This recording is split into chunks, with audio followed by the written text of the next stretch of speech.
Namaskar. Hello and welcome to PGurus channel. I'm your host 𝙒𝙖𝙩𝙤. Joining me today in DGI-427 is my co-host 𝙒𝙧𝙤𝙪𝙥𝙪. Sridharji, Namaskar and welcome to PGurus channel. Namaskara, good morning to everybody, and happy to be here on this wonderful Saturday.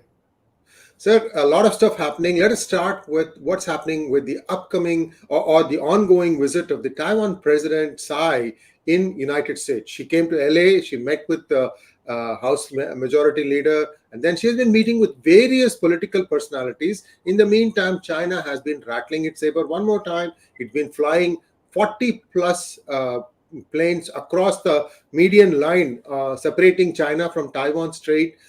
Is this another saber rattling exercise, or is there more intent behind this one? No, there's much more than saber rattling. I think there's a clear message. There's one other additional data point. Representative Mike McCall was in Taipei on Thursday, endorsing his support as the Taiwanese president landed. He made a very important statement, which is from there with a few other House representatives who are part of the House Foreign Relations Committee. The statement says that if push comes to shove, we have to defend. We are prepared to go to war with China to defend Taiwan, but that's not an option we would like to pursue. But if that's the only option left, we will pursue that after discussing with Congress and the American people. It's a very profound and important statement from Taiwan and from Taipei on Thursday as the president returned and the saber rattling has started. Sridharji, now let us take a quick look at what has been happening in Coco Islands. It's an island stream, just a swirl of islands just north of Andaman and Nicobar, and this is owned by Myanmar. However, it appears that a lot of Chinese construction has been seen there. Is that Chinese stuff, Chinese spying on Andaman Nicobar? India has finally caught up and now they have confronted Myanmar. Walk us through these things, sir. What really happened and what are the concerns that India has? Well, there's been construction going on in Coco Island for a long time. But most recently, India has been observing. If you would like to know where Coco Island is, I think as 𝙒𝙗𝙧𝙤𝙪 pointed out, you can go to the map. It is in a very strategic location, 55 miles north of Andaman Nicobar. And if you carefully look at the map, it faces the Malacca Strait.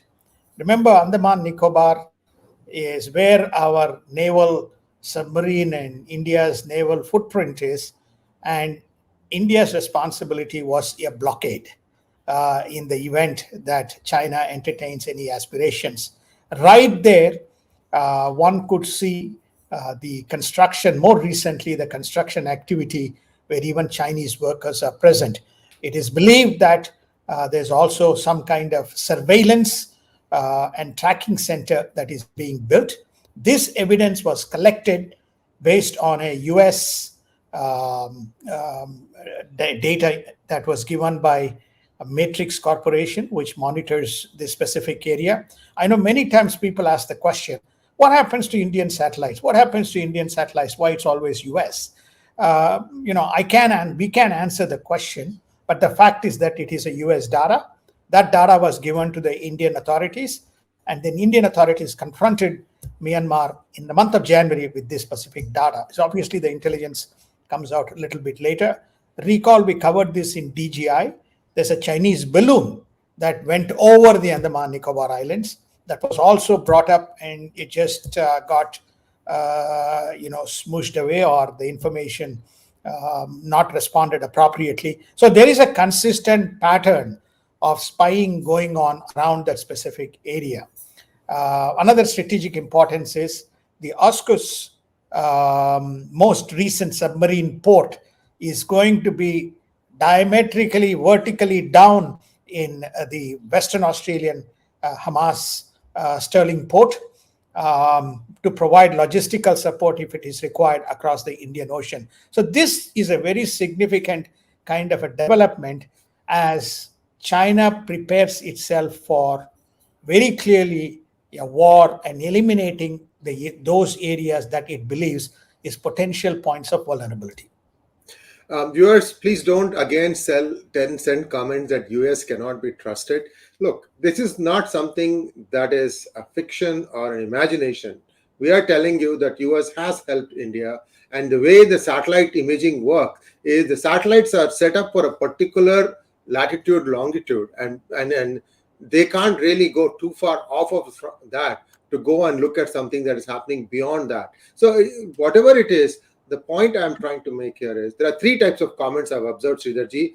One is really good comments of people who are genuine listeners. Second is deliberately putting bad comments to try and thinking that that will run down the reach and virality of the video. And the third one is messaging that we see often, where cryptocurrency suddenly will come in and somebody will put a comment, four people will reply. All these things are some sort of third way of messaging. Some people are trying to do something with cryptocurrencies. We don't know exactly what it is. We usually try and take them down immediately because we don't want to be part of any of that nonsense.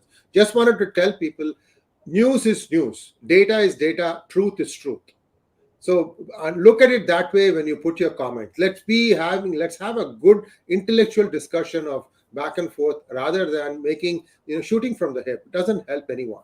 Let's take a look at what is happening next in China. Sridharji, Biden, China revelations. Now, many more banks, not just Cathay Bank, have been named. Many marquee banks of United States also are involved. Walk us through these things, sir. Only the first of 11 transfers of 3 million has been unearthed thus far. What else is coming down the train? Well, I think that you remember we covered again in DGI that the House Judiciary Committee is tracking what we call as the red flags that was over a period of time flashed by the Treasury of the various governments. So they have now gone back 14 years. They're looking at 14 years data, and they're observing that there's number of transactions that relate, all the things relate to Hunter Biden. And they're also able to connect some of this data to the famous or infamous, the Hunter Biden computer, some of the data within that computer. So the data has been sought from these banks, which list all the financial transactions which has originated from China, which seems to have flown into these families. It's not only flown from China, but obviously the energy conglomerate footprint in Europe and other places. So there's very clear kind of data that is coming out. Whether it will become evidentiary as they pursue these investigations. Wells Fargo still has not come. Remember, Wells Fargo got featured again. They had transactions about a year ago before the House transition to Republicans. So there's much more to come as far as the Hunter Biden is concerned, because House is now correctly or rightly in the hands of the opposite side of the administration. Sir, let's take a look quickly at markets. I somehow skipped that. Gold has risen almost 10% in year to date. You said 9%, but I think 1750 was the lowest around December 2022. And today we are at 2023. So clearly 10% mark has been breached. Some people say gold can go up to $10,000. And some say, no, it will be only at $3,000 an ounce by the end of this year. Give us a little bit of an idea. Now, there is a new definition for GSB, sir. This is GSB in India. Usually they say Gaut Saraswat Brahmins, gold, silver, Bitcoin. That is a new mantra that is making the rounds in the United States. Talk to us a little bit about the rise of gold. The three important commodities that you need to look at over the next 90 days, 200 and maybe 90 days for rest of the year. Gold, oil, and commodity, which is agricultural commodity, wheat and grains. These three are becoming a choke point around the world. And as these prices increase, there are indications that the preparations for war is afoot. Only these currencies rise because the cash shifts to safe havens. There's nothing that substantiates as to why gold should increase, price should increase. Other thing that is going on in the market, which all of you are, you have several experts who have given different opinions, is effectively the currency, or the new currency should be gold and not US dollar. This crescendo is also rising. Why? Because in the event of a war, if there is a strangle on the dollar, then you can strangle lots of things. So when you look at all the saber rattling that is going on in the Russia-Ukraine situation, when you look at all the saber rattling that is going on in China, and when you look at the new emerging partnerships that is happening, when you look at the sanctions that are happening in the global payment systems, which is effectively US and Euro, predominantly 80%, then you are beginning to see some shift in patterns in markets. So this is a high-level overview of what you are seeing in terms of the movement away and money shifting to commodity currencies. We'll touch on grains when we come to Russia, Sriji. Yes, indeed. And now crude is up to $85 a barrel. So the rise is on. We predicted this because the futures, in future, the crude supply is going to be reducing. So that will definitely reflect on the price of crude at the pump. It's always like that. Future may go up today, the price goes up. Future may go down, it will not go down today, it will go down 1 month from now. Very amazing price elasticity there. Anyway, this is just made in jest.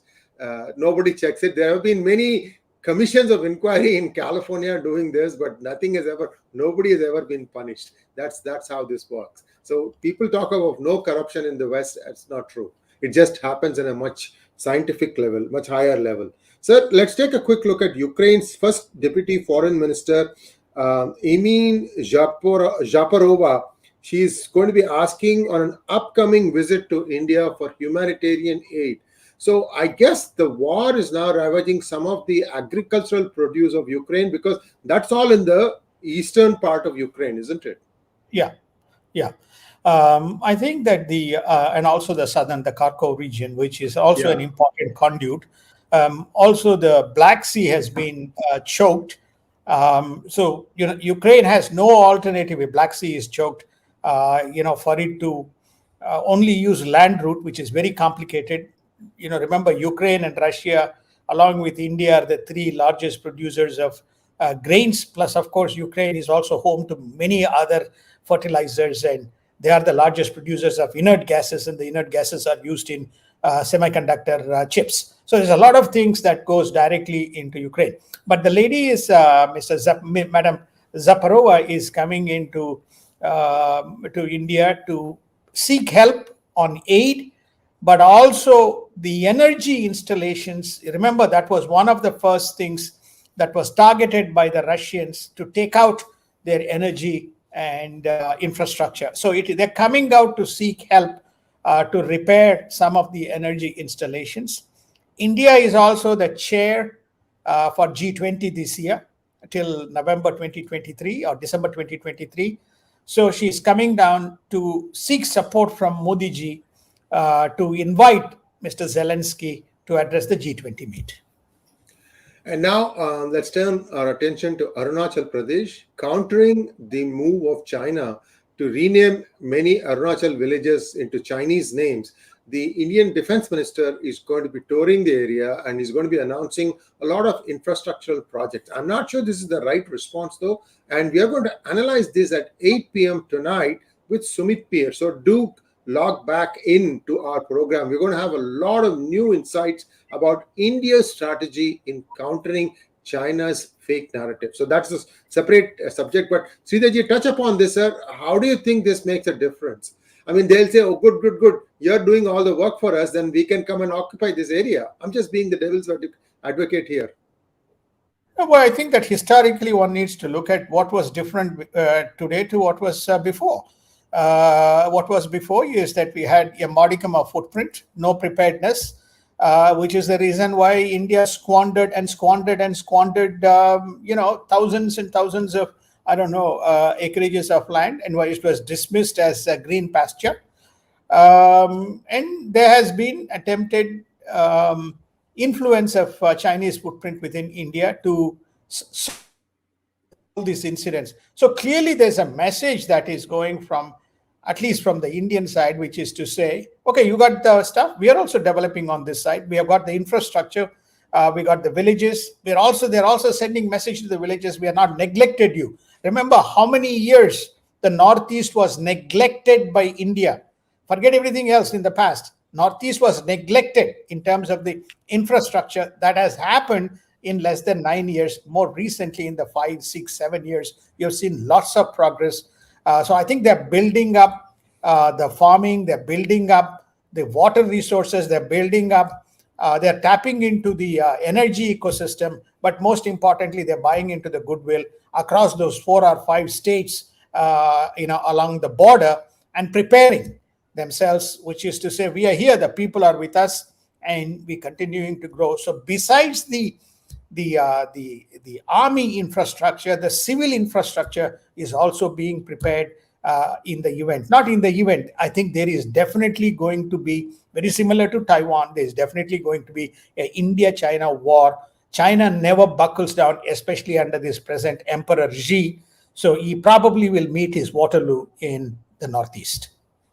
And viewers, you should remember that they now have a bullet train that comes within 45 kilometers of the borderline separating China and India at Arunachal Pradesh. This is the bullet train that you can come from Lhasa, which is the capital of Tibet, to this place. I don't remember, it starts with the letter N and ends with N. Nanjiang or Nanking or something, Nan something. I have talked about this in the past. So that comes within 45 kilometers of the border, which means that for mobilization, they'll be able to do it very quickly. It's a different matter that India will be able to take it down or not. In war, you can never predict what's going to happen.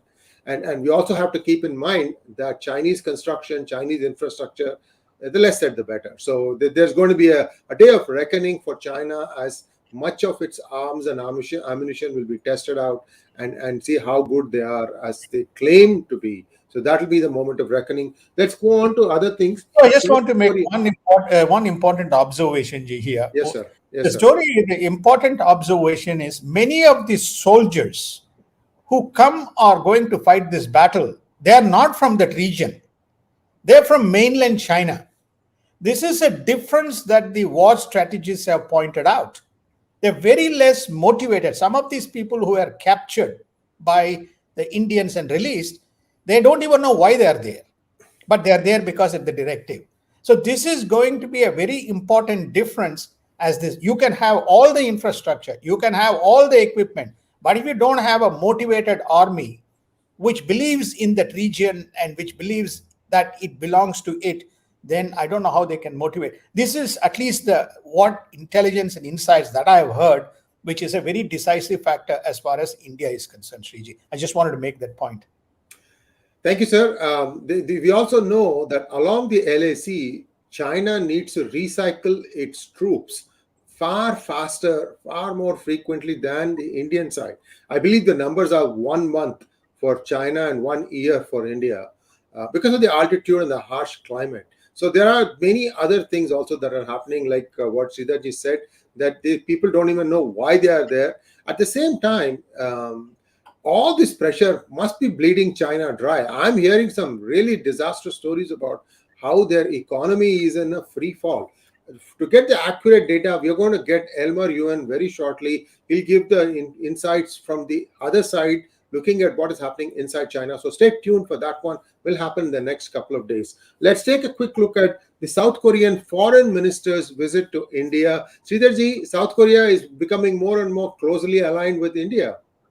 Indeed, I think that they have a lot of infrastructure, be it automotive industry, be it the consumer electronics industry, be it the steel industry.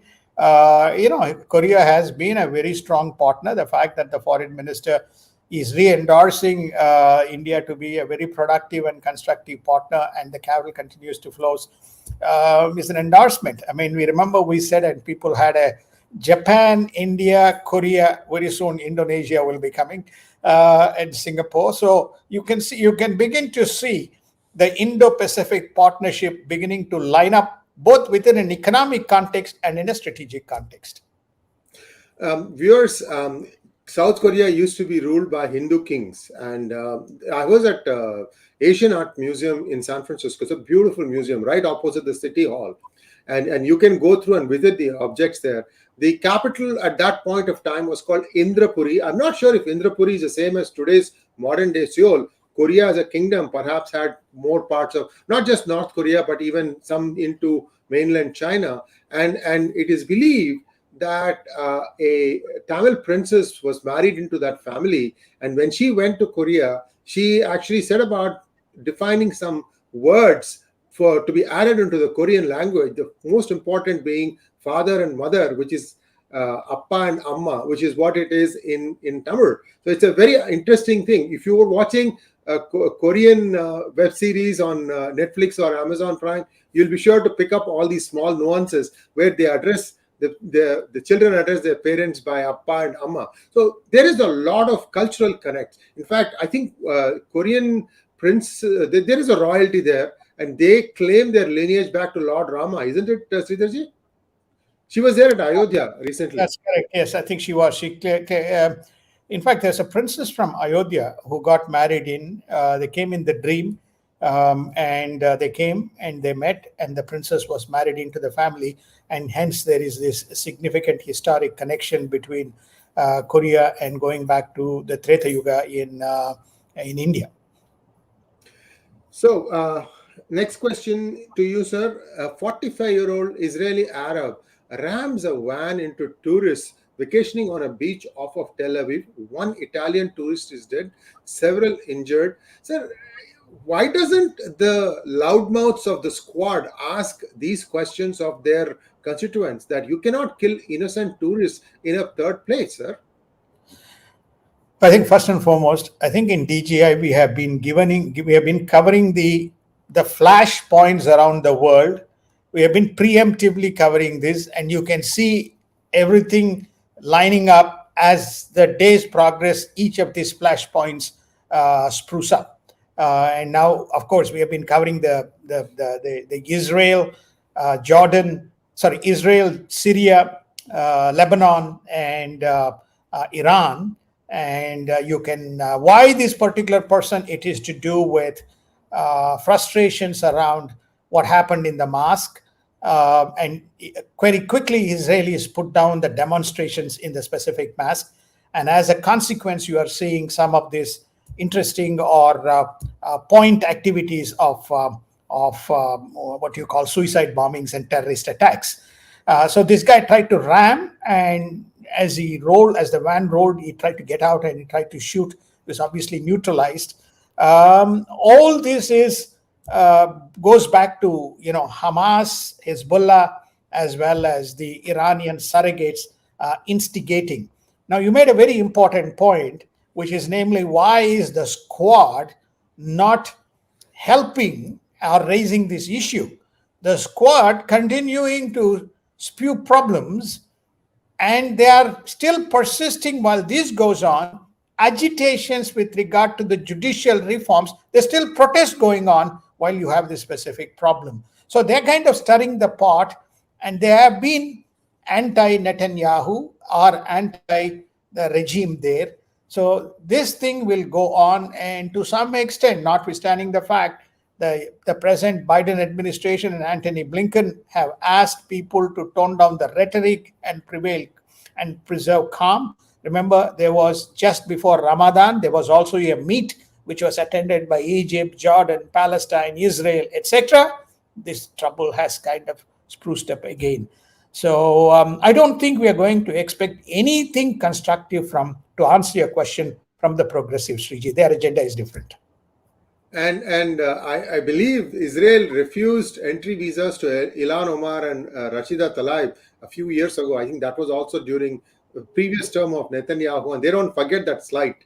And so what I'm trying to say here is Ilhan Omar and Rashida Tlaib, extreme voices, shrill and they have now new companions like AOC. Ilhan Omar has a junior partner now who's also similar, background. I don't know where this country is headed, Sridharji. I mean, I thought people in Congress and Senate were responsible. They made difficult decisions. Right now, all I see is a lot of, partisan bad mouthing. We don't know who is running United States, Sriji. When we figure it out, we'll let the world know. We don't know. All right. So, Turkish President Erdogan is talked to his Iranian counterpart, says that Islamic world should unite against Israel.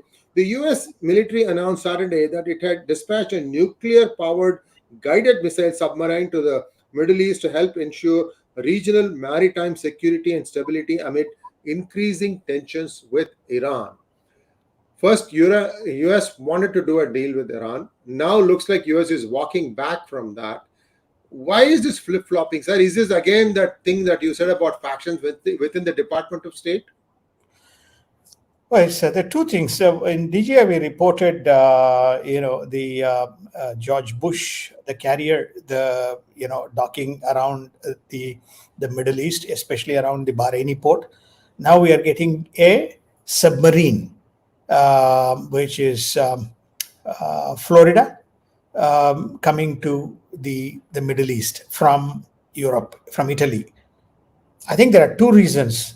One is growing tensions and drone attacks that's emanating from Iran. That's the first, to see whether there's any deterrence that is warranted and support that may be required for Israel. So that's the first. And for whatever reasons, the foreign policy disaster that Biden has inflicted on himself, Saudi has gone the opposite. The Fifth Fleet is, the Seventh Fleet is in Japan. The Fifth Fleet is in Bahrain. Remember, they all are supposed to provide support to the Saudi oil infrastructure. So the submarines are supposed to be an augmentative, and it's going to Bahrain to that. Now, it's not just for that. There is also this submarine will provide access and reach should there be a breakout in war in Indo-Pacific South China Sea. So there is some preparation that is going on in conjunction with the saber rattling that's happening around the Taiwan. Now, which faction within the Biden administration is coordinating, running this strategy, we can't say, because there's so many flip-flops that happens within the Biden administration. But at least this is on the move. Sir, some allege that Blinken is a Soros appointee. How truthful is that, sir?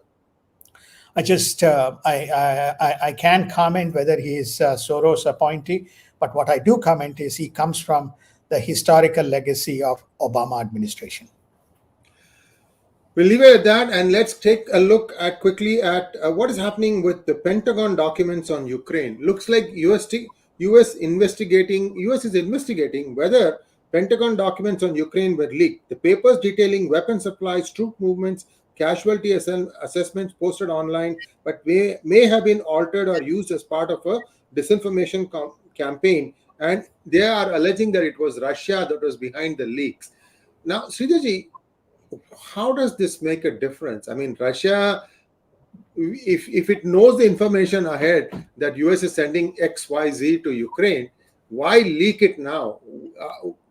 Are they trying to embarrass the Biden administration? They're not only trying to embarrass the Biden administration, they're basically telling them every move that you make, we know what you're doing. It's also an embarrassment to Ukraine, because Ukraine has stood up and said, oh, we got to tighten up. Somehow the information has leaked, and though it may not be correct. For example, one of the pieces of information is there's only 16,000 Russian troops died as opposed to 200,000. There's supposed to be a specific movement of supplies and other kinds of ammunition that is going as an augmentative. Remember, they're still fighting that Bakhmut battle which is in the center, and Ukraine is planning a major offensive. So if this information has fallen in the hands of the Russians, they've just kind of smudged it and presented it as though instead of the original, which is effectively to say, we know it, okay, you are seeing only the smudged version. It is a tremendous embarrassment. It also tells you the holes within the US, Ukraine, NATO walls.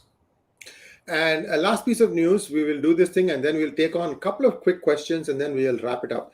Sridharji, Russia is now threatening that unless you give us ways to export our products, we are going to start disregarding the UN resolutions. And again, they are also saying that Ukraine's grain supply will also be, disturbed or breached. So this is going to be a big problem coming 3 to 6 months from now, when the next set of grains will be required by all the other countries, sir. This is the grain bowl of the world, Russia and Ukraine. Commodity, commodity, commodity is the choke point. Oil, gold, grains. You use the three as very potent weapons, in the event of a war or in preparation for a war. Who is the president of the Security Council? Russia. Who sent reconnaissance plane over Black Sea?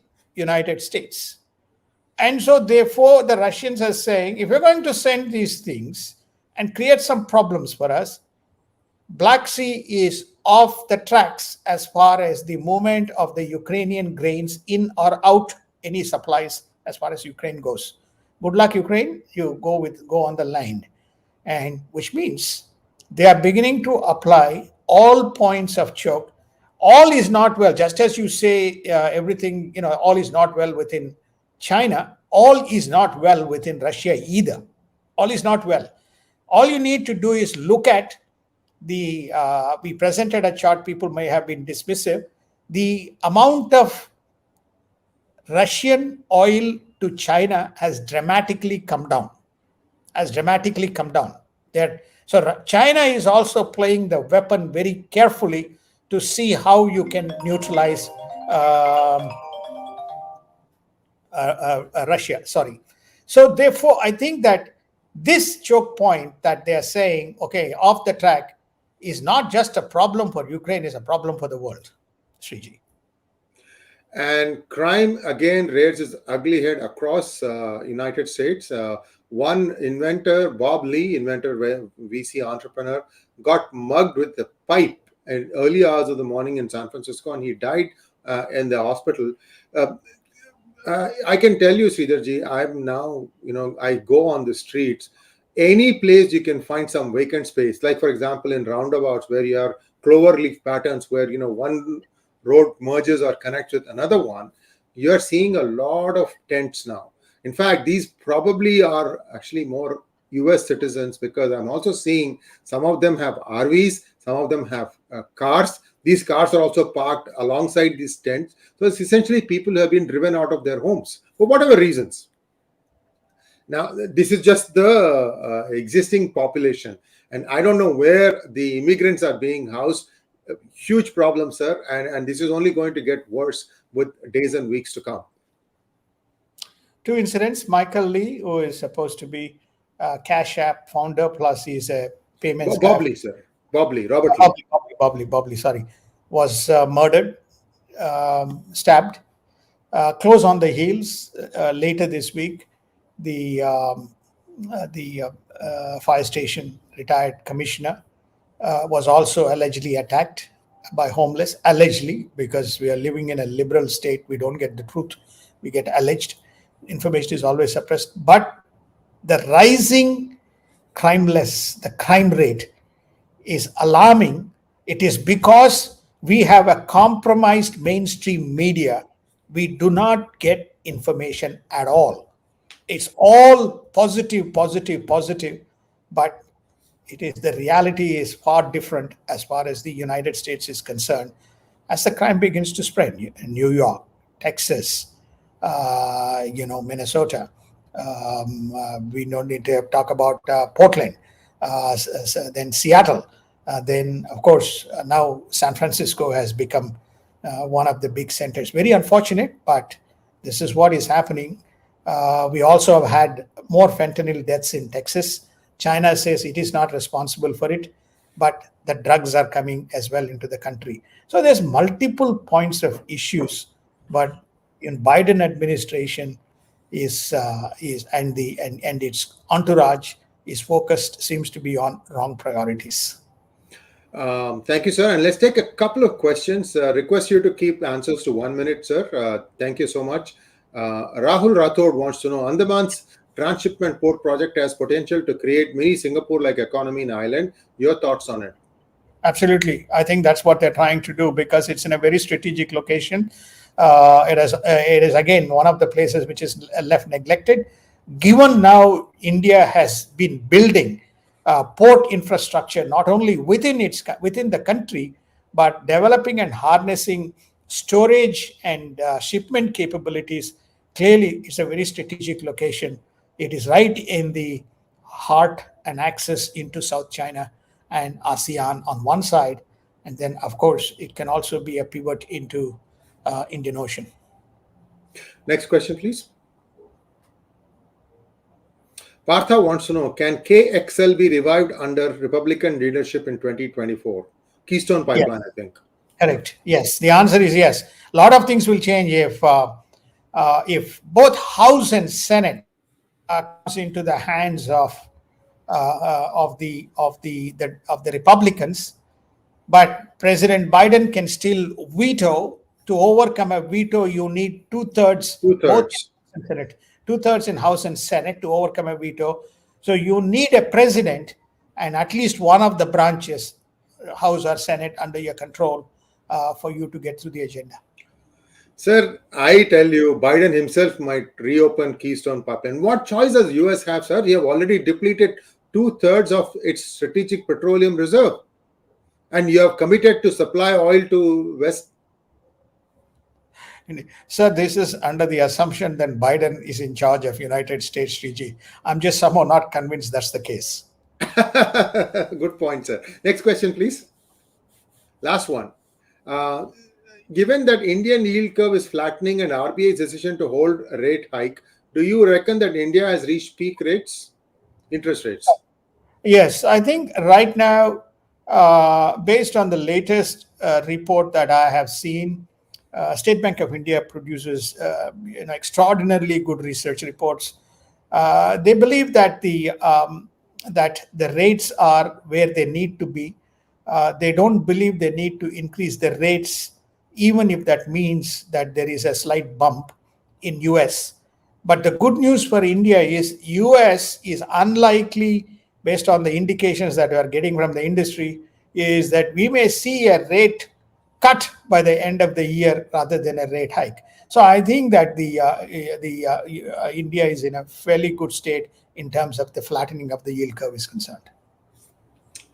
Well, that brings us to a close of today's episode. We'll be back again next Tuesday. Please like, share, and subscribe to our channel. Don't forget to click on the bell button for notifications. If you're on Twitter, then please follow 𝑥𝙤𝙤𝙪𝙥𝙪. That is Sridharji's handle, and my handle is 𝙒𝙖𝙪1. And if you're not on Twitter, consider joining Twitter, because that's where you get news. We put out 10 stories a day, approximately, give or take, and you will be getting all those things, notifications via Twitter. Thank you very much, Sridharji. Namaskar.